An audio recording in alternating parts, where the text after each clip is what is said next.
He was charming, handsome, sophisticated, a man who could make you feel safe before he poisoned you. His victims were young travelers searching for peace and freedom. But their paradise turned into a nightmare.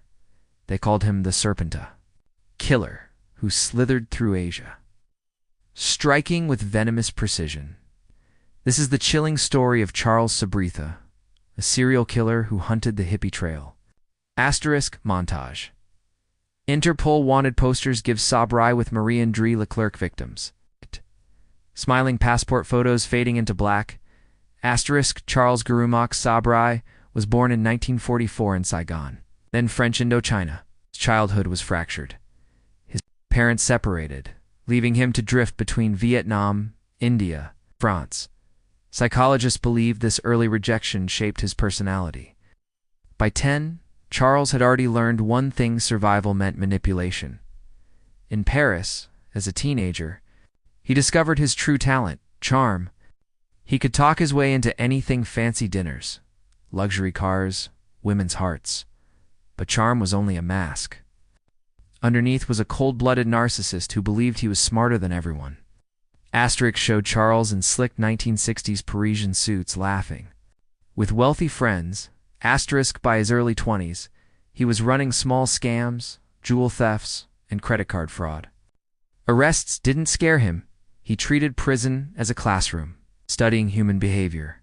He once bragged, "People are puppets. You just need to find the right strings to pull." Asterisk in the 1970s. Thousands of Westerners, hippies, students, and young couples traveled the so-called Hippie Trail, a cheap overland route through Asia. They stayed in budget guest houses, trusted strangers, and carried cash and passports in their backpacks.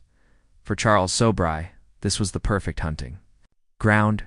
Rich tourists, no family nearby, and corrupt local police easily bribed.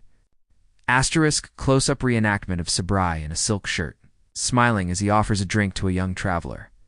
Asterisk Charles posed as a gem dealer, a wealthy businessman, even a drug smuggler. But his favorite role was the helpful friends, someone who would lend you medicine if you were sick.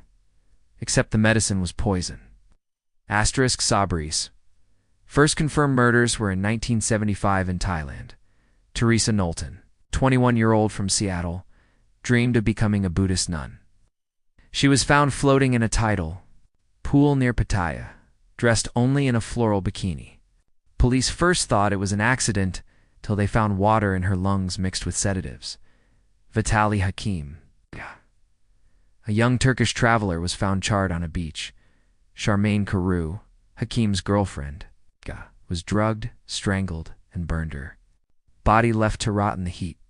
Charles killed, not out of rage, but out of cold calculations, stealing their passports and money to fund his luxurious lifestyle.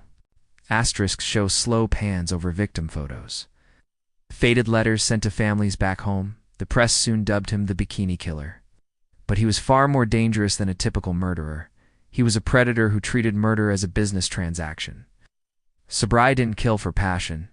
He killed for power, control, and ego. A former cellmate described him as addicted to playing God, deciding who lived and who died. He enjoyed watching his victims weaken from his poison, sometimes nursing them back to health just to gain their trust again before stealing from them. In Ijo Tsiwu, Charles met Marie-Andrée Leclerc, a Canadian tourist. Lonely and insecure, she fell deeply in love with him. To Marie, Charles was exotic, brilliant, and irresistible. He convinced her they were modern-day Bonnie and Clyde. Marie became his willing accomplice, luring victims to parties, pretending to care for them while Charles poisoned their drinks. Was she a victim of his manipulation or a willing partner? To this day, opinions are divided. Asterisk by late 1976, Sobhraj's murders drew global attention. Interpol labeled him one of the most dangerous men in the world, but Charles was always 2 steps ahead, bribing officials, forging passports, and slipping away before arrests. His arrogance was his undoing.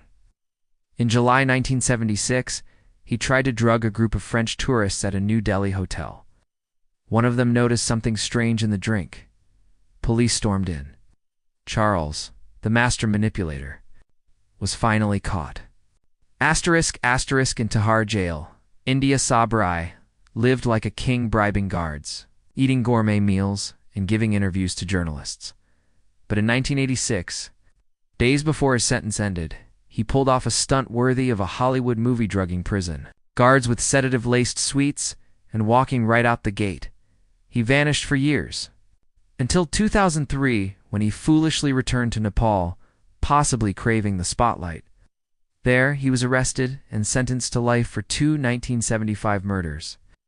Show footage of older Sobhraj being led in handcuffs, smirking at cameras. Charles Sobhraj wasn't just a killer, he was a con artist who weaponized trust and love for every victim. There was a grieving family that never got justice, and yet, even in prison, he received love letters and married a much younger woman. Evil, it seems, can wear a very charming face. Asterisk. How many people did Charles Sobhraj really kill? Some say 12, others say over 30. Was he a serial killer driven by ego, or just a thief who killed when cornered? Comment your theory below and subscribe to the Crime Stream for more deep dive true crime documentaries.